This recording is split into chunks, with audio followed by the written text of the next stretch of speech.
Welcome to Kumari தெண்டல். இன்றைக்கி நம்ம கிச்சனில் உளுந்து சட்னி எப்படி ரெடி பண்ணுறதுன்னு பார்க்க போகிறோம். இது இட்லி, தோசை, சப்பாத்தி கூட சாப்பிட்றதுக்கு ரொம்பவே டேஸ்ட்டாக இருக்கும். வாங்க இது எப்படி ரெடி பண்ணுறதுன்னு பார்க்கலாம். இது ரெடி பண்ணுறதுக்கு ஒரு கடாயில் 1 ஸ்பூன் அளவுக்கு மட்டும் எண்ணெய் சேர்த்துக்கோங்க.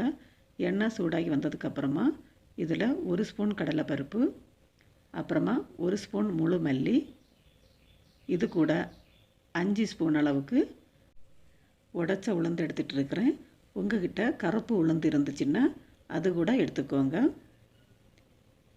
இப்போ உளுந்தில் சேர்த்ததுக்கப்புறமா இதை மிதமான தீயில் வறுத்து எடுத்துக்கலாம். நீங்கள் இன்னும் நம்ம சேனலை சப்ஸ்கிரைப் பண்ணலைன்னா குமரி தெண்டல் சேனலை சப்ஸ்கிரைப் பண்ணிக்கோங்க. மறக்காமல் பக்கத்தில் இருக்கிற பெல் ஐக்கானையும் கிளிக் பண்ணிக்கோங்க. அப்போ தான் நான் போடுற ஒவ்வொரு வீடியோவும் உடனுக்குடன் உங்களுக்கு வந்து சேரும். இப்போ ஓரளவுக்கு வதங்கினதுக்கப்புறமா இதில் காரத்துக்கு 4 காஞ்ச மிளகாவும் அப்புறமா கொஞ்சமாக கருவேப்பிலையும் சேர்த்துட்டு இதை வதக்கி எடுத்துக்கோங்க. உங்களுக்கு எந்த அளவுக்கு காரம் வேணுமோ அந்த அளவுக்கு நீங்கள் காஞ்ச மிளகாய் சேர்த்துக்கோங்க. இப்போ பாருங்கள், இந்த அளவுக்கு நல்லா செவந்து வரணும். இப்போ ஸ்டவ் ஆஃப் பண்ணிவிட்டு இதை வேறொரு பாத்திரத்துக்கு மாற்றிடலாம்.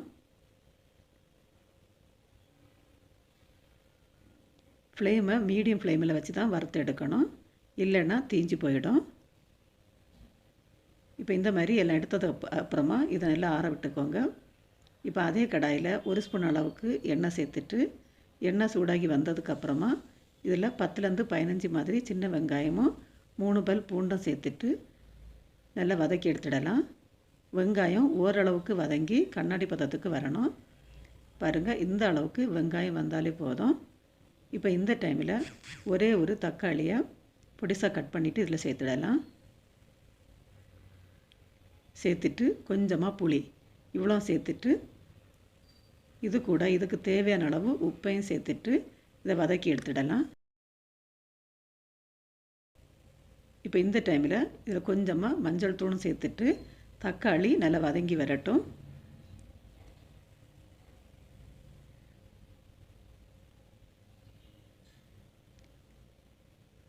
இப்போ தக்காளி நல்லாவே வதங்கி வந்துட்டு இருக்குது. இப்போ ஸ்டவ்வை ஆஃப் பண்ணிவிட்டு இதை வேறொரு பாத்திரத்தில் மாற்றிடலாம்.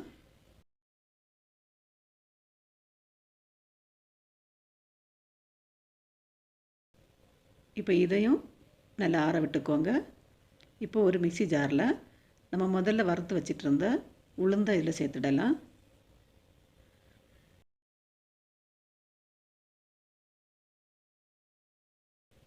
இந்த மாதிரி சேர்த்ததுக்கப்புறமா தண்ணி எதுவும் சேர்க்காமல் இதை முதல்ல அரைச்சி எடுத்துடலாம். பாருங்கள், இந்த அளவுக்கு இதை அரைச்சி எடுத்ததுக்கப்புறமா நம்ம ஆற வச்சிட்டு இருந்த தக்காளியை இதில் சேர்த்துடலாம்.